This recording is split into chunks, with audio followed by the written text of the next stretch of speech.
In terms of the red pill, like manosphere space, where there's all these discussions about like marriage, right? And the value of marriage. Obviously, we don't have to get into all the details in terms of so many of the negatives per se, but like with everything that's going on with like the divorces, with everything that's going on with the alimony cases, the child support issues, the custody battles and everything, is marriage in 2025 truly worth it in your eyes? In mine, yes. In mine, yes. I also understand why people don't want to get married, for sure. I definitely understand why people. I would not get married Mm-hmm. if if it didn't. If I had to deal with what people in general are dealing with, the majority is dealing with, men and women, I would Mm-hmm. not get married. Now, Mm. I think that there's a distinction we have to make between understanding the value. Does someone understand the value of there's between the value of marriage and seeing value in the people who you get to choose from to marry. And Mm. I think if someone doesn't have reverence for marriage, then people will absolutely make you not want to get married. Okay. So I think that's important. Like if you wanting marriage is not the same as wanting a person. Like a person is a part of them. You got to have another person to get married. But wanting marriage is a thing in and of itself. Okay, I wanted marriage before marriage. Okay, so Mhm, mhm, because it's marriage, and then it's a question of, is there someone who fits the role of husband? So there's two different questions we have to discern for ourselves. Like, what's mhm. the value of marriage? Do I understand marriage? And then the question of who's available to marry.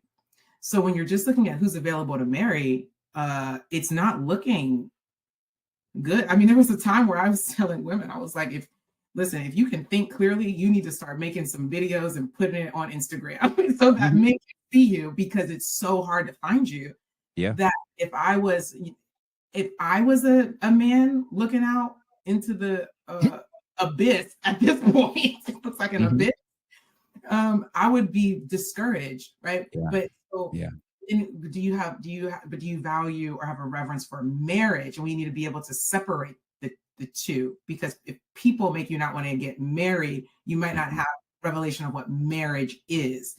mhm, So I think that that's just an important distinction to make. Now, if it's is marriage worth it? It depends. I think when marriage is doing what it's supposed to do, yes.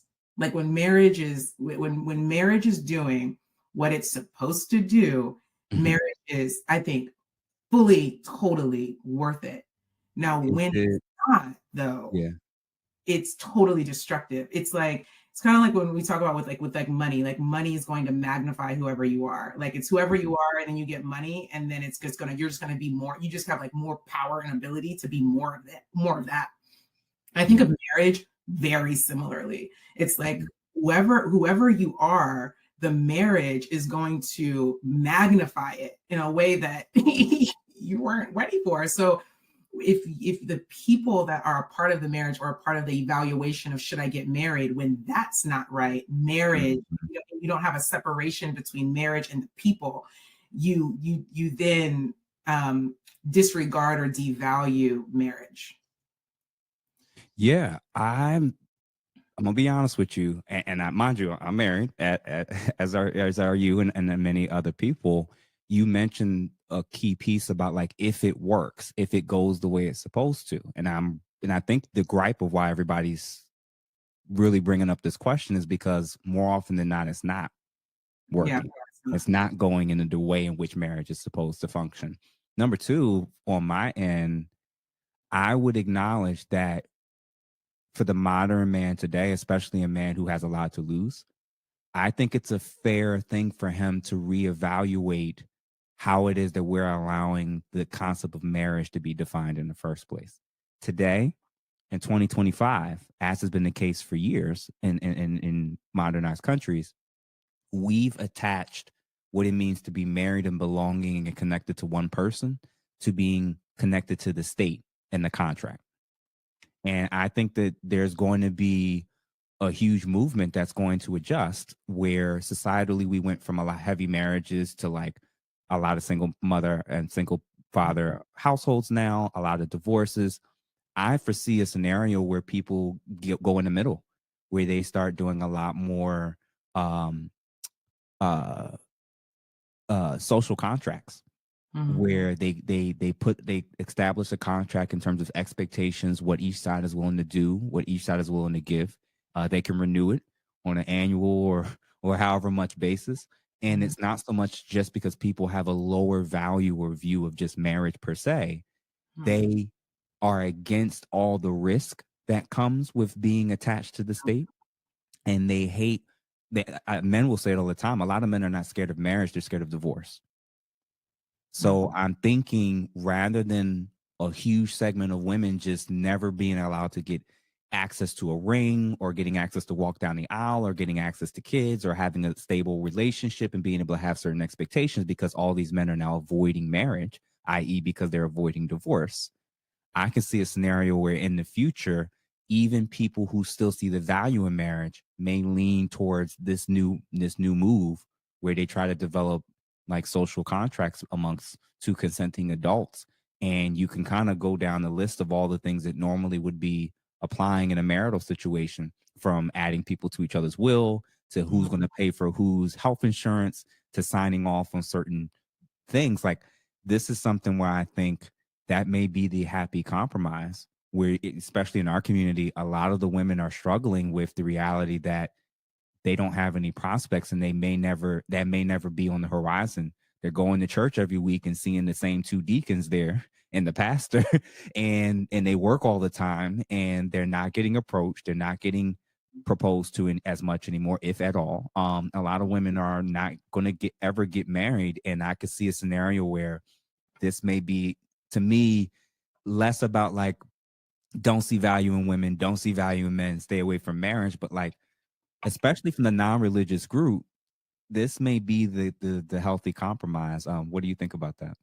So I think Sweden's already doing it. They're like they have Mm, the most single. They have a lot. I don't know. I think a ton of single parent households sounds very ignorant of me. I don't know what the number is, or if they mhm, have the most. They might have the most. I'm pretty sure mhm, it's Sweden, y'all, or it's like a Norwegian like country. But I was reading it. This was like 2 weeks ago. I was reading about how that's what many of their couples are doing. It's like it's creating a union outside of the state. And I understand it. Honestly, I mean, I when I Austin is someone to a man to marry, okay? Like mhm, if mhm, it wasn't clear as day, like mhm. clear as day, and I'm a woman and I know the courts are in my favor. I know that. And Yeah. if a woman can't acknowledge that, that's kind of weird. Yeah, So I wouldn't even. I'll be honest with you. If and this is, and I don't mean to cut you off, and I do want you to continue. Men, very easy cheat code when you're first approaching or dealing with women, and if they can't acknowledge any nuance of things that's often a benefit to women, that could be a negative or an expense to men. That's an early indication that she's probably not going to acknowledge her ever doing anything wrong in the relationship, because she's always going to look at it through the lens of that the man in the scenario is going to be the one that's guilty. Sorry, Mhm. you can continue. Good. That's good. Um, I wouldn't do it if it wasn't clear as day, not because of the financial risk, but for me, it's the mental and emotional risk. And then it's also it's the fact of children. And and like at least to the extent that I know a two-parent household is necessary, it's very, very, very incredibly extraordinarily important, cannot be understated.